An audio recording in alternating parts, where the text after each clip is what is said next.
Hey you guys, what's cracking? Godsman here, coming at you with some Vanguard news, and it's a pretty big info dump today. The Bushiroad strategy presentation for the Winter 2025's quarter just ended, and with it, we got a lot of new juicy reveals. The forefront of which is, as you see right here before me, Booster Set 8 and a new glorious Blankmeyer having been revealed. But this is only the tip of the iceberg, because we got the announcement of a few more very highly anticipated retrains of popular units, along with a brand new promo boss for Dear Days 2, and to top it all off, a new DSR revealed for Set 7, which I think is going to be quite the wallet buster for a lot of us in this upcoming season here. And in addition to all that, let me just say that these implications, while being for the TCG, also do have a lot to be mentioned for the anime side of things. So whether as a Vanguard player or a Vanguard anime enjoyer, I have equal measure of things to talk about here. But before we get into all the good stuff, let's go ahead and quickly segue. We have a lot of Vanguard content in this channel, right? We're talking about top 10s, fight nights, anime reactions, discussions, all that jazz. And if you're looking for hearing more than Vanguard videos, then do be sure to subscribe and turn on the notification bell for the next time I upload a video. I upload these somewhat regularly. It's more of a side hobby for me, so while it's on a consistent upload schedule, you can definitely expect to see something happen every week, whether that be live streams, reactions, which we're just getting into the new season 3 of Divine, so definitely expect weekly reactions on that. There's a lot to go on here in this channel, so go ahead and subscribe if you haven't already. And now with that said, let's go ahead and get into the meat and potatoes of these reveals. So of course, starting out, we have BBT08, which with the new Blankmeyer here, which has been revealed to be one who walks from zero, Blankmeyer Nexus, with a rad new Suo art here. Very confident Suo who's cracking that smile, which I like a lot, right? His character has grown a lot.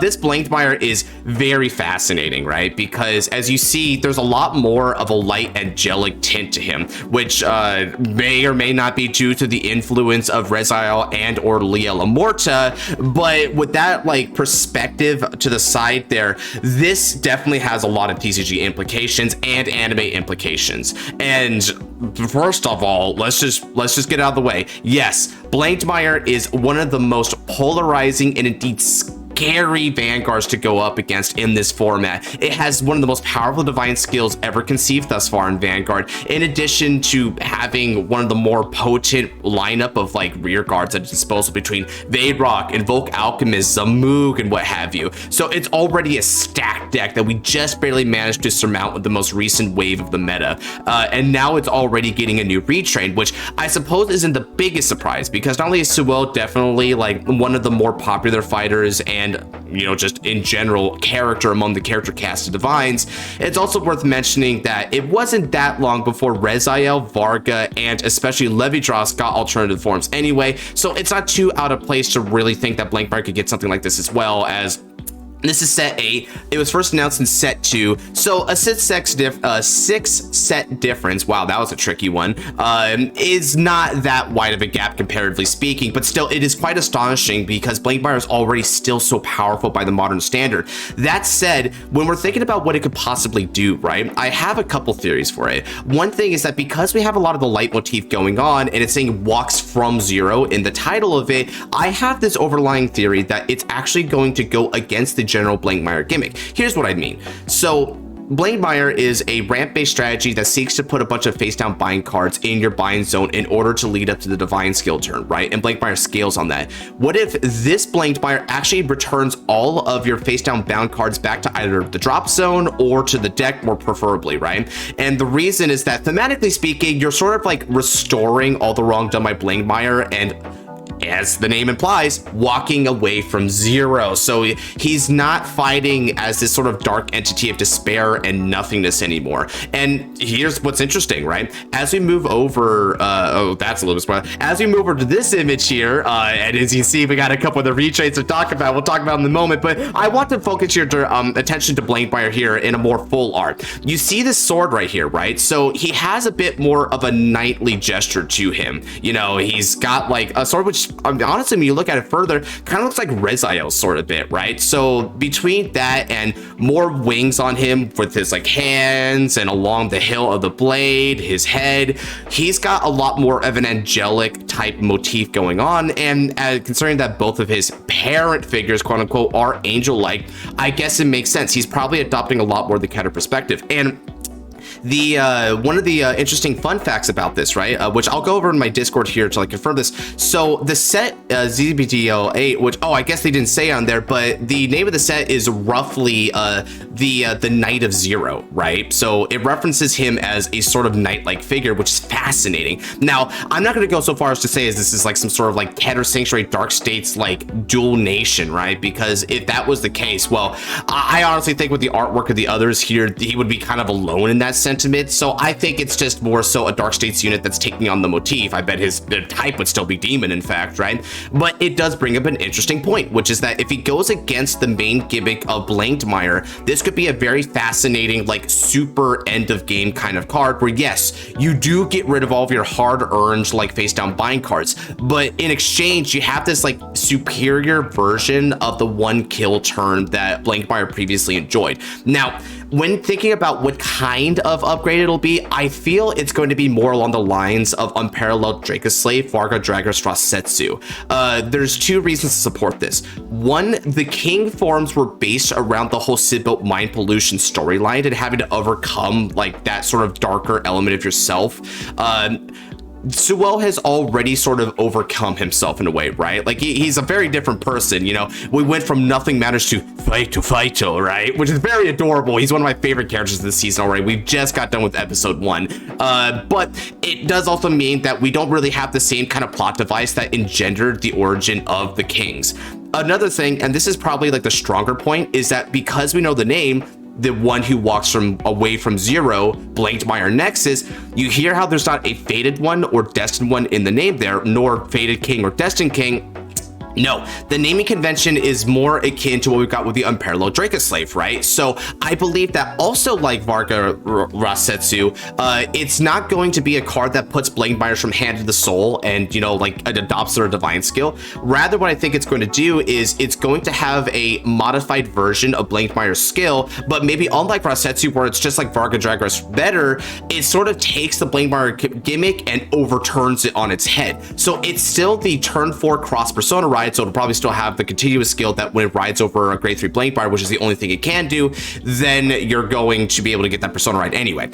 Then it'll like either have that, or if it does want to build up binds in a more meaningful way, maybe it could actually take something from like Liael Amorta / Rezael, where it either calls from the bind zone or it flips up its bind zone and then it could call from deck based on what it has in the bind zone, right? So that would be really cool. They have ways to play around with the origins of its parental figures while also perhaps making it like into its own deck at the same time. There's oddly enough a lot of ways that they could take the Blankmeyer direction. And just as one final point here, I do believe that it might be smarter to play around with the bind zone than to try and like reverse it back and take it all away, because then that would actively go against a lot of what the deck core is all about, particularly Vaderok Dragon and Invoke Alchemist, which actively scale in power to how much you have in face down bind, right? So they might not do that, but I could see them being very bold and trying to go for that. But overall, a very hype reveal. But Blankmeyer Nexus is far from the only one to be a hype reveal, because we've also got Yusipirk Skyfall Amzuributo,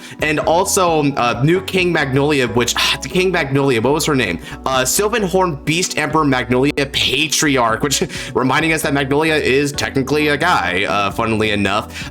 So Magnolia Patriarch is really sick here, and as well as Youthberg, like Skyfall Arms Rebuild, just in name, but also just in appearance, right? So for those of you who are watching the opening and we felt like it was Cope, right? Like, hey, Youthberg has more scars on him before and his line work's a little bit different. That's got to be a new form, right? Or like Magnolia, where it's like, that green is just a lighting thing between purple and gold and it's creating that green tint, right? Like, no, we weren't coping all along. It turns out these were actually new and improved versions of our favorite like units, and my god, they look so beautiful, right? Youthberg is as epic as ever. And if you guys watched me on stream while they were doing the Bushiroad strategy presentation, I deadass had Skyfall arms just planted on my forehead. I had them perched on my forehead, and I kept saying, retrain this, and they did, let's have it go. So as for what I think could come from these two, right, I have a few things to mention on both sides. So let me go ahead and delay gratification and begin with Magnolia on the left here, and then we can segue into my most hyped of the three Youthberg Skyfall arms. So for Magnolia Patriarch, right, the number one thing that I expect from this is for it to also be a grade 4. And this is because a lot of the support that pre-exists for Magnolia is centered around it being a grade 4, right? We're talking about things like a Banaspati, which calls based on every 2 of your Vanguard's grades. You also have grade 4 synergy with the Superior Rider, because the Superior Rider for Magnolia just rides any grade 4 Magnolia note, not just specifically Elder, so that's really important. And if that wasn't enough, right, this Magnolia being a grade 4 will allow it to continue using a lot of the very strong grade 4 support cards that it already previously enjoyed. We're talking like Forbidden Surrogate and Largolv, what have you. So there's a lot of the base that like is based around it being that particular grade. So it makes me think, yeah, we'll probably keep it as a grade 4, even though one could consider it like kind of a slow card result. But as we're going to talk about with a different set reveal, they are definitely a-okay with supporting turn 4 decks. They definitely want to do that, and I'll tell you more why in a bit, right? So another thing about this Magnolia, I foresee one of 2 different directions for it. Direction A is that it's a unifying boss monster where it attempts to Soul Blast one of the pre-existing Magnolias in its soul. So either original, Mascus, or also Magnolia Elder, right?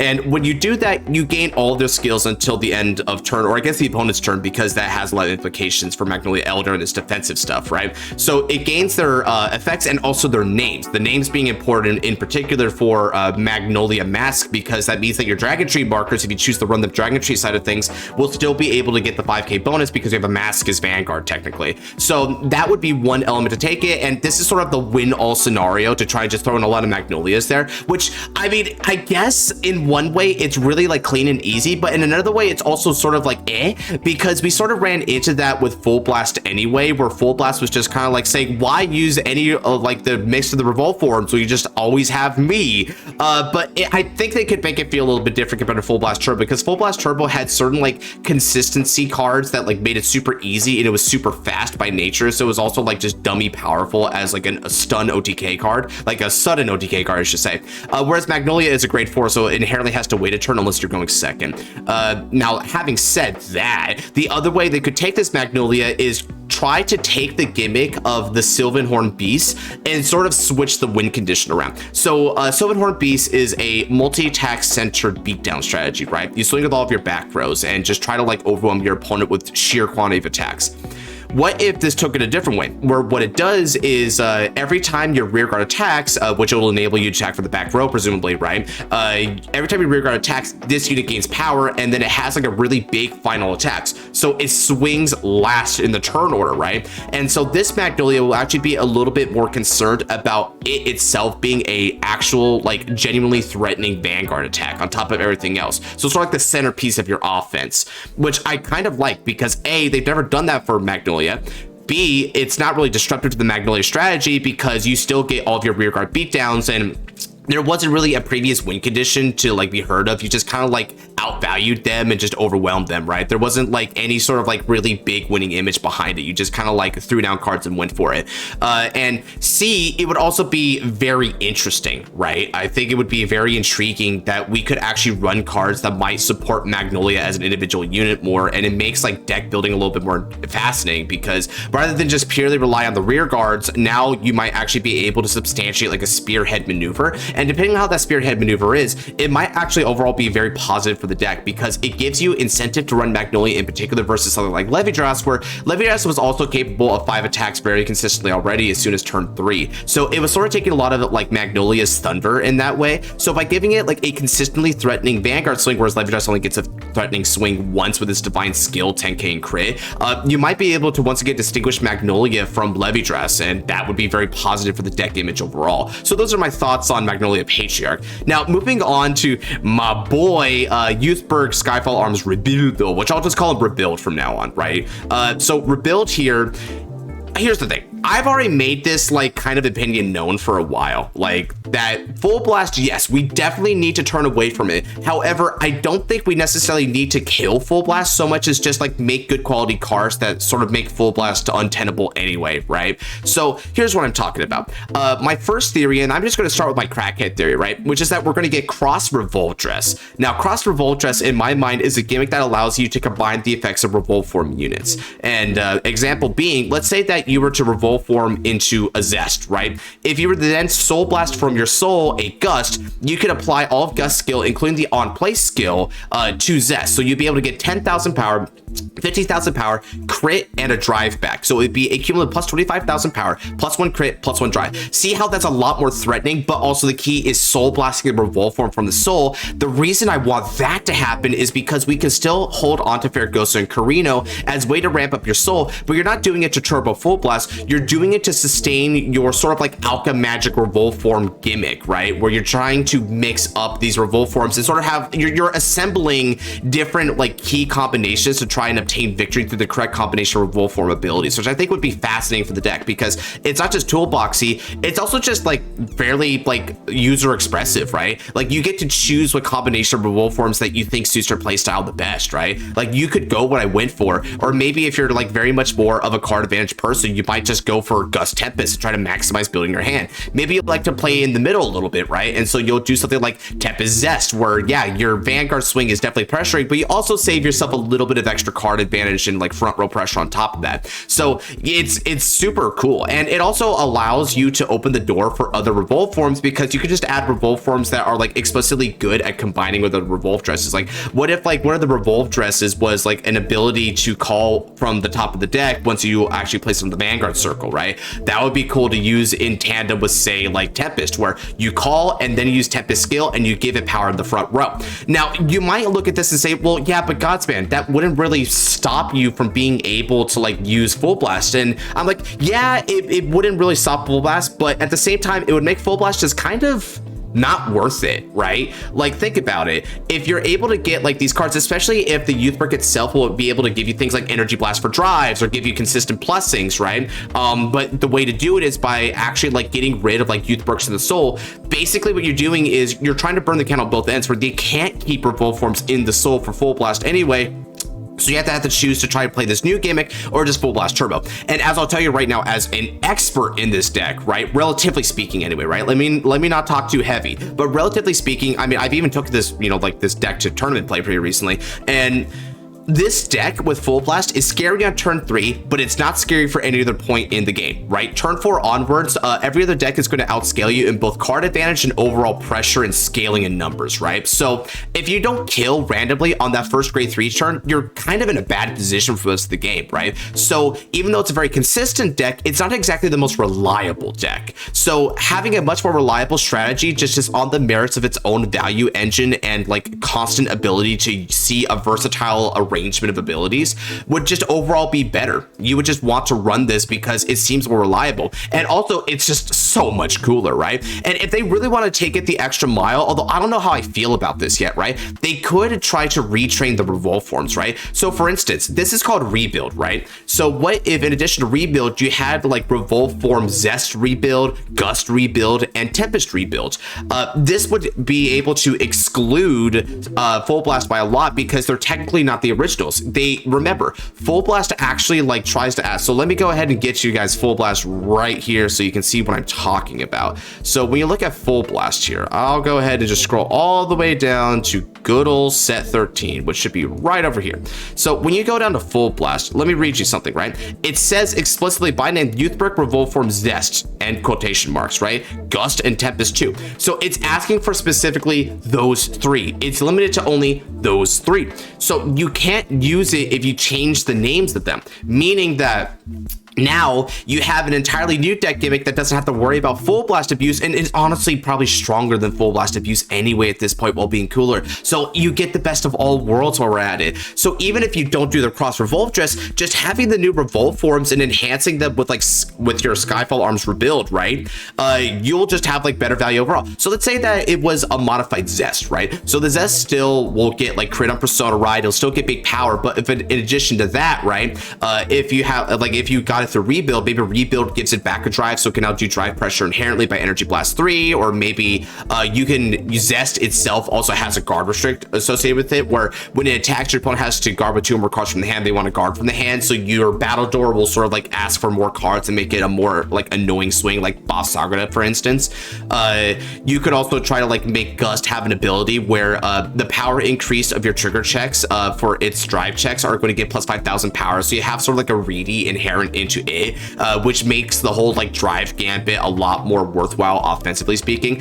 And then for the Tempest, right, maybe Tempest could do bot decks, right? So maybe it could do something like if you can counterblast 1, reveal 2, add them to the hand, but then in addition to 5k to the front row, you can bot deck all of your opponent's rear guards to the same grade as like the ones revealed, right? So it is like the definitive control deck, which I don't even want to hear people saying like, oh, you can't bot deck all those rear guards. Look at Chronos Command, you know, we can wipe them out and stop a very strong offense. Let's be real, Chronos Command is a multi-attack on top of that I don't want to hear it, right? And it's also got like triple drive because it's, you know, a stride with stride decks that bonuses to front row from the crest. So yeah, we can allow that, right? So that's why I'm saying if you want to retrain them, you can make them slightly more powerful but keep the same basic flavor.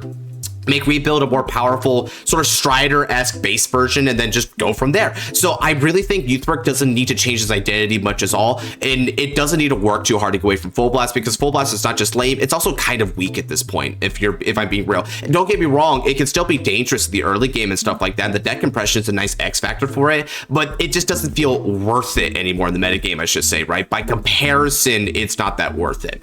So anyway, that's what I've got to say about these 3 very epic reveals. Like, I'm not gonna lie, set 7 looked pretty good, but man, I'm honestly more hyped for set 8 right now. Set 8 has some absolute gangbuster retrains coming our way. Now in addition to that, we've got ourselves some master deck sets here, right? Featuring Michiru Hazama as well as Urada, right? Now this right here was something that me and the lads have been begging for a while. If you remember our 2024 roundup video, one of our biggest, most vehement complaints of Vanguard that year was that the price of the secondary market and the lack of entry-level product made the game both unaffordable and inaccessible for new players. This right here is a very good way to combat that. More entry-level product is exactly what we need to get new players into the swing of things in our card game. These are good choices too. So Bichuru is already going to be in the deluxe, right? We already know that for a fact, and we already knew as he's holding up Ignis that he's going to be playing Ignis. So they want to support Ignis and make it actually be the definitive direction of the deck, which I wasn't the biggest fan of set 13 card design, admittedly, but I think that as a turn 4 deck, which remember, that's why I brought up the turn 4 bit earlier, these are for both turn 4 cards, right? This is a grade 4, and this needs to ride on Leonor to get it going, right? So Bushiroads are totally fine with these turn 4 cards. I have heard, right, that these master deck sets are going to include 1 brand new card each for Leonorn and Drawjewel. Now, I'm not going to be an archetypal type of new card that is the same for both of them. I don't think so, but it does mean that they do want to support these decks at least a little bit and keep them fresh. So these are going to be still the spitting images of the decks moving forward, and that's honestly fine. Drawjewel is still a very powerful turn 4 play. It definitely ruins your opponent's hands and destroys their entire back row, so it has this extremely sort of like ridiculously powerful combination of field control, power hampering, and also just overall level of offense, because it's a 5 attack turn that enhances his own front row while reducing your front row to 0. So the cumulative power is like 30,000 power to the front row with 5 attacks. So honestly, Drawjewel is pretty effing ridiculous. The only thing holding it back is that it's very, very slow in the early game, so your opponent has time to kind of like prepare for impact, right? Meanwhile, over on our Fairy Flute errand, I guess Leonorn is sort of like an entire choir rather than just the flute, so we'll just go ahead and say Leonorn, right, and not try to make jokes about it. So Leonorn here is probably even the more impressive of the two, right? Leonorn has been seeing a lot of like competitive success recently because of the new triple rare that it got, the Searcher card, which believe me, I actually think that Searcher card should probably be in here, even if it's only at 1 copy in this deck, so that'll be good value for this, right? But Leonorn is still a very powerful Vanguard, and so I think what they did here was they took characters that sort of like had like these clashing interests, like these two decks really do go together in that they were not just released in the same set initially, but they were both Wildress era characters. They were very popular, but they are also diametric opposites in both gameplay and aesthetic, right? This is a cute waifu girl, and this is an edgy dragon demon, right? You know, these are the two wolves that we have, all of us, ladies and gentlemen, right? You know, waifu edgy dragon. But in addition to that, their playstyle is the opposite. This one builds board and also like gains power based on like its friendship and allies, right? So this is a Vanguard that is relying on rear guards. Meanwhile, Divinez is a very self-sufficient Vanguard, which not only does a lot of the heavy lifting itself by wiping away your opponent's field, it's actively hurting Lieal here, right? It's hurting their unity. Instead of this gaining power, this is making them lose power. And it's also filling up its own soul and giving itself power and crit, right? So, you know, you have the selfish dragon that hoards all of the gold and glory for itself versus like the, I get, what would we call it? Like, I guess like the Sylvan Marcher who wins through the power of unity and music, right? You know, a harmonious choir, if you will. So yeah, very good choices here, right? This is just, these just look beautiful, and these are going to be, I think they were priced out as, so you see it out here, they're like over 6,000 yen, right? Which means that they're going to be pretty decently priced products, but that's a good thing because you're going to get a full deck, you're going to get sleeves, the mat, the box itself, right, in order to hold the deck. You know, and Japan at least has like the triple rare promo pack and all that stuff. So you're getting full entry level product like right off the bat. Like these are ready to play. They even have energy generators, which I'm really happy about because energy generator is like such this like superfluous thing that you just have to like spend money on in the secondary market, and it's really annoying to have to like exchange energy generators like between decks, especially because you sleeved your ride deck. So that's just really annoying, right? Like I still am kind of iffy that Bushiroad made it that way, but it does mean that them having it really saves us a big headache. So I do like this entry level product, and I think that they give us a lot of like really good cards here, especially generics, and I think we're like good for it. And one thing that I could also see, right, more so with Lieal compared to Dragold is maybe new ride lines even, right? Now I don't think they're going to do that because they only confirmed one new card, so you know a ride line would be at bare minimum 2 cards if you don't include starter, but I think that they're probably not going to give us new ride lines, and at least for Dragold, that's fine. I mean, Jewel Neil and Jewel Core are pretty good as a ride line anyway. Lieal's is the one that's kind of whack because it removes a lot of your soul, and the value of the units are honestly not that great anyway. But still, as far as duality goes, these are really good. These are still very relevant, powerful turn 4 bosses, and honestly, if you built these decks, you could probably just get the new card from these and just move on from there, right? So overall, pretty good entry level product. I really liked what they did here. Now moving on to the next bit here, let's go ahead and talk about set 7, where we got the new DSR reveal, which is our polyphonic overdrive. And oh my god, just look at this. Look at this. This is beautiful. This is bar none the best DSR they have ever done whatsoever, and I don't think many people are going to consider that a hot take, right? The color palette, amazing. The expressions of both Suzune and her Vanguard, amazing, right? It's particularly polyphonic herself, right? She's just, man, that just makes you feel some type of way, right? In addition to the palette, the positioning them is really good. I like how they take up equal space in the artwork, and this is something that my like co-host Noir talked about a bit, where a lot of DSRs feels like the player themselves sort of overtake a lot of the attention, right? The perspective is sort of locked in on them more so than the unit, and the unit's more of an afterthought, which is kind of tilting because, you know, we want to see the units in the artworks, right? So the DSRs have always been sort of like weird that way, but this artwork just has it, and also it just feels more beautiful, right? It feels good, and it's like while you have like these very like pretty faces, right, like a calm eye in the storm kind of dealio, outward you see like this crackle of like fierce dark energy that's very reminiscent of Link Joker, which makes sense because she's a cyberoid, right? So it's just so well done. Absolutely 10 out of 10. And I mean, if y'all want to like try and buy this good effing luck, because this is a DSR that is not just going to be expensive because it's an effing DSR, which by the way, you're not even guaranteed one per case. That's how bad this is. But also, it's the best looking one, so people are going to want to actively chase this versus any other DSR. So to those of you who want to go and get this one, God bless your souls and your wallets.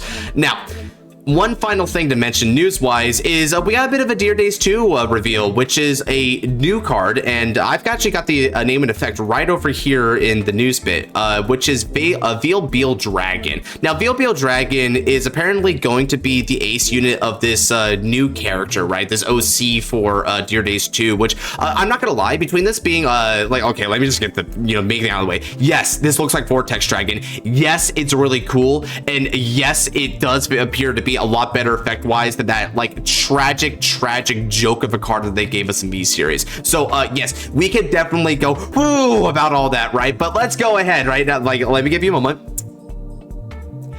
Okay, now we can move on, right? Yeah, Vortex Dragon, very pog. Now, this new OC, it's kind of funny because, like, you know, there's some aspects of her design, right? Like her hair, just kind of her more mature look. I guess even the, I hate to say it, but the exposed midriff, right? Like, she kind of reminds me of Now, and, you know, the fact that she has a Dragon Empire boss unit as her, like, main ace just kind of adds to that overall like aesthetic. So what does this card do? So Veil has 3 effects. The first one is auto on the Vanguard circle at the start of your main phase, energy charge 3. So already I really like this because we're playing around with energy as like more liberally as a resource system, which I like. And it's cool too that like Divinez 2 is definitely going all in on the energy mechanic for its card pool, which they already had to because they're including up the Divine set 3. But just the fact that the promo boss is also acknowledging energy directly, I like that. Now, second skill is Act on the Vanguard circle. You energy blast 3. You choose over your opponent's rear guards and retire it. But if a rear guard was not retired, this unit gets 5,000 power or 10,000 power if the opponent's Vanguard is grade 3 or greater. Then the third and main effect is auto on the Vanguard circle once per turn. At the end of the battle, this unit attacked. If you EB'd a total of 6 or more times this turn, or EB is 6 or more this turn by this unit's ability, so not times, just 6 or more. So in other words, this act skills are not once per turn, so you got to use this at minimum twice, which you can do this because bear in mind the energy charge 3 in addition to the 3 energy that you get every turn naturally means that you should have 6 energy at all times, so they saw to that. Now what's the payoff for this? Well, first you got to pay an encounter blast on top of this condition, but when you do so, you stand this unit gets drive -2 until the end of the turn, so it's like Varga Draggers that way. However, you can then soul blast a card with the same name as this, so like a Persona blast in a way. That's kind of nice. And this unit gets drive +1 until end of turn, so sort of a la Dayusha from set 3, right? You have this conditional way of using your soul to try and regain a drive on a unit that usually doesn't get drives to the restance. This is very cool card design. I love what they did with this. Not only are we playing with the energy a lot, but perhaps the nicest thing that I like about it is that it is such an open-ended unit that just has like a lot of the basic good stuff while also like giving you good like incremental pressure based on what stage of the game it is. In the early game, you can wipe out their field, but even if you don't wipe out their field, you're going to get like pretty good power, right? You'll still be able to get 10,000 power. So like Varga Dragras, it's going to be swinging for 23k minimum and do it twice, the second one having no drive check. So it's kind of like on Varga's level right there. And also like Varga's level, you're able to retire rear guards, but unlike Varga, it's not limited to front row, it doesn't have to hurt yours. Now, of course, it doesn't have the bulwark support that Varga does, but at the same time, Varga only needed to CB to do all that stuff, right? It didn't need to like use all of its energy there. So it's also fair in that it's locking the energy purely to this unit whatsoever. So you're not gonna be running things like Varhats. Don't even try. But then in addition to that, like when you get over to the ability to actually soul blast another unit here, aka it's your persona writing, then you can get back the drive. Now, while Varga Dragons will be able to push for a 3rd attack and 4 drives once in the game and then 2 attacks every time after, this one has like a more consistent benefit on the drives where every turn from turn 4 onwards will get you back a drive. Now, I think ultimately it's not as strong as that Divine Skill push turn, of course, particularly because we also don't have the other support cards like Sure to help it out, but it still is nice because when you really think about it, you can use a lot of the same support cards that were more generic with this card. For instance, like Heat Stamping is a really fun one I like, where Heat Stamping moves from the soul in order to give 10,000 power to your Vanguard when your Vanguard attacks, and if they have 2 or less rear guards, which this could definitely oblige, right? One thing I also like about it is that it's always going to be pretty good because as long as you just use up your energy for the turn, which because of the skill, you could just might as well consider an energy blast 3 to get its condition off, right? You just energy blast and then you go ahead and get 10,000 power. So even if your opponent doesn't give you any rear guards, you can still get really dummy thick and then swing at them huge, which I like because that means the power lights is potentially bigger than Varga Dragras. And you know, on top of all that, you can also energy blast 9 if you want and then get even more power for an even bigger push turn power wise, just not necessarily drive wise. You know, it's just a really well designed boss. I really like how open ended it is, and it's also fairly competent. Like, I actually want to play this card. I think this card is kind of sick. It feels like a legitimate alternative to Varga Dragras decks, right? Not that Varga Dragras was particularly expensive, of course, outside of a couple key cards like Rasetsu, Twin Positive, and Rokusei, who's monster monstrous. I guess also fall hard by extension. It's nice you don't have to run energy cyclers because you can't really afford it. So yeah, this is a really nice promo, and I definitely want to mess with it around with it and untap, maybe on stream or whatnot, right? So yeah, really good stuff there. I'm super happy with it. And that's gonna do it. So that wraps up our overall review here. And honestly, one thing I want to like talk about at the end here, having gone over everything, is a couple of the anime implications, right? So anime implication number one that I want to speak about is what's going on with this new Blankmeyer, right? Again, I don't think it's a king. So we're not going to get that whole bit where like the red world sort of shatters like glass and there's some epiphany and they get enlightened as a person, right? No, I don't think that's going to happen. Here is my theory. You know, something that didn't quite get resolved in Divinez?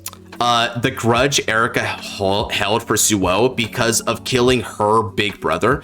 Yeah, that still happened, right? Like, that's still pretty bad, yo. So what if Suo and Erika have a fight in Deluxe, right? They're able to use that fight as a vehicle to resolve like the grudge that she holds for him, and also just kind of like root out the sort of like the inconsistencies of that resentment. Like, you don't need to resent this man anymore, right? Your life is better, he's changed, you know. We forget that these things happen, right? So sort of in a way to like lead to forgiveness, and also at the same time, while this is forgiveness for Erika, like as in she adopts forgiveness for Suo, it's also redemption for Suo himself and being able to confront his past, because by confronting his past, he's kind of earned his brighter future in a way, and also proven himself as a fighter. So that's a really good heartfelt moment, and this can be the reward for him, right? And you might be like, so how does he get this? See, the backbone of sort of the supernatural element of Divinez, if you will, is Design Force. And Design Force has been known to manifest cards into being and also change pre-existing cards to have new effects.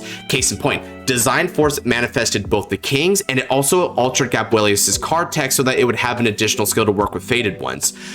Now, wouldn't you know it, Gabrielius is currently inside Erika. His spirit has bonded with her being in order to root her and anchor her into this reality, right? So she doesn't have to disappear. I think that in sort of like a heartfelt conversation with Gabrielius and Erika, that Design Force, and maybe in part because of his presence there, would allow Blankmeyer to transmogrify and metamorphosis into Blankmeyer Nexus, right? And it's cool because, bear in mind, Liael Amorta, who is the avatar of Erika, is the mother-like figure and an angel-like being, which you know, combined with Rezael's sword, right? He seems to be taking a lot of inspiration from here. So you've got that connection. And in addition to that, it's also worth noting that Gabrielius, right, being another Keter unit who was sort of like partnered up, like not just being a Cosmo Dragon, but he's partnered up with Rezael for a time, right? It's like as if like Blankmeyer as well is receiving recognition and is sort of walking his own path away from Zero, just as Suo is. So both like the conflict in the fight and between the characters and between the units, they're all sort of like hitting this parallel with each other in how they began and their conclusion.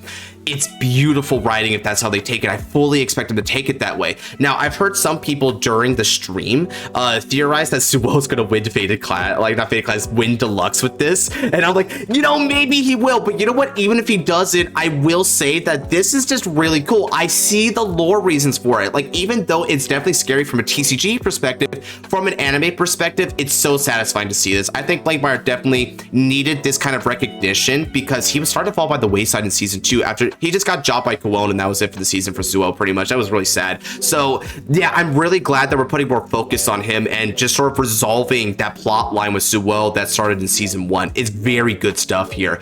And another thing I want to note, right, about this. So when it comes to anime implications, I want to talk a bit about these, right? So as we see, not only is Suo getting this new unit, but Magnolia had got a new unit with Patriarch, and then we got Youthberg with Rebuild. So these are retrains, right? And we already know that we got like a lot of the faded ones staying the same, but this one isn't staying the same. So here's where the question sort of lies with this, right? Which is there any other kind of like new card retraining thing that we can expect? And my number one suspicion is, what if either Polyphonic or Viceroy, which is the one that Kagetsu is using, might get like alternative forms. So Exhibit A is the opening where Viceroy had a bunch of different forms around it. So maybe it'll get alternative forms throughout, like by its very deck gimmick, but that still kind of counts towards the whole, it'll get new forms, which we've already seen another precedent for this, which is Youthberg getting more Revolve forms, right? Which are also other Vanguard bosses for for that deck is how it operates. So what about Polyphonic though? Maybe Polyphonic could do that as well. You're like, well, that's really soon, but let's bear in mind again, Levidras got a new upgrade in the same season it was introduced, and one set apart. Seriously, from set 4, base Levidras, set 5, Imperio. It's that quickly. So we might be able to see this idea of everyone gets a new form, everyone gets a retrain. And if Blankmeyer is getting it on this side, shoot, maybe Impaldio gets something new, and that's like how they get their long lost multi-attack or whatever, right?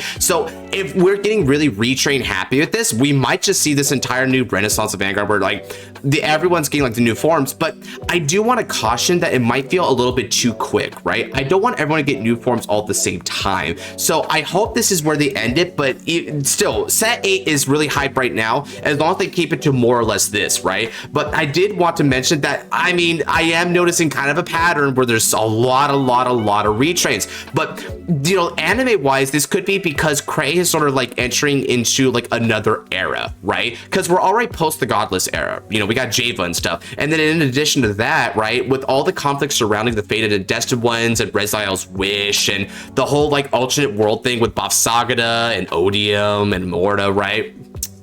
This might be an introduction to a whole new saga. This is what I mean. Remember, so far, it's just about the tournament.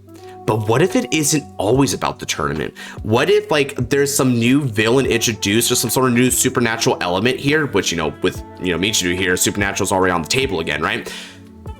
What if that is sort of a prelude to some big like worldwide conflict on Cray that also can threaten Earth, right? Sort of like Sybil, but, you know, maybe on a much more massive scale than just one individual resonance dragon, right? These new forms is kind of like a prelude to that. Like all the units are Cray. Like remember back in Limit Break, right? Asia Circuit, right? When Tetsu's coming up, it's like, you know, the clans of Cray are getting stronger than ever, right? And this is sort of his reference to them getting limit breaks where they all have to rise up to the new echelon of power in order to meet the threat that lies ahead. I feel like I'm getting that impression with these units as well, where everyone is sort of having to buck up and try to face whatever is coming their way. I'm not sure if that's Viceroog or if it's something else, but it certainly seems like there's some sinister entity aboard. And remember, we're confirmed to go up to Divine's season 5. And if it wasn't enough, over in the stream that we just did for the Bushiroad strategy presentation, we're at around 580 episodes, they say. So they want to at least reach 700 with the Vanguard anime. So they definitely intend to keep this going for a good while longer. So I could see a multiple season spanning story arc that involves both the lore of Cray and also our characters on Earth having to like assist with this endeavor. So just bear that in mind. Try to see the signs for like a greater threat looming in the darkness, because I feel like these are going to be our heroes, our champions to try and like rise up to the challenge. Which of course, you know, a couple of units like Ignis here. Ignis has already reached more or less his peak potential ahead of time, so that's why he's just able to rise to the challenge as he is, right? Which makes sense for Michiru, because Michiru, I think, he's sort of like matured and like he hit his pinnacle as a fighter anyway, and it's more so others reaching his level that's like always been his position as a fighter in these series, right? So that's where that is. And I guess one last thing to note here before I truly end it all off, right, is these reveals, they've all been really hype, and Divinez is definitely ramping up right now. Having said all that though, I did want to admit that on the stream there was a preview to Divinez season 3 episode 2, right? Episode 2 did air, however it didn't have subtitles on there, so I didn't actually watch it. I actually stopped the stream on that, did something else, and then continued the stream after the fact, after the episode ended, right? And I didn't get any spoilers about it, so do expect a review on that coming at some point down the line when we can get like a subbed version of that episode. So at bare minimum, we're gonna have to wait until next Friday for it. But I did want to like bear in mind to y'all that that did come out a bit early, but I am not going to release that review right away because I couldn't even understand what they were saying.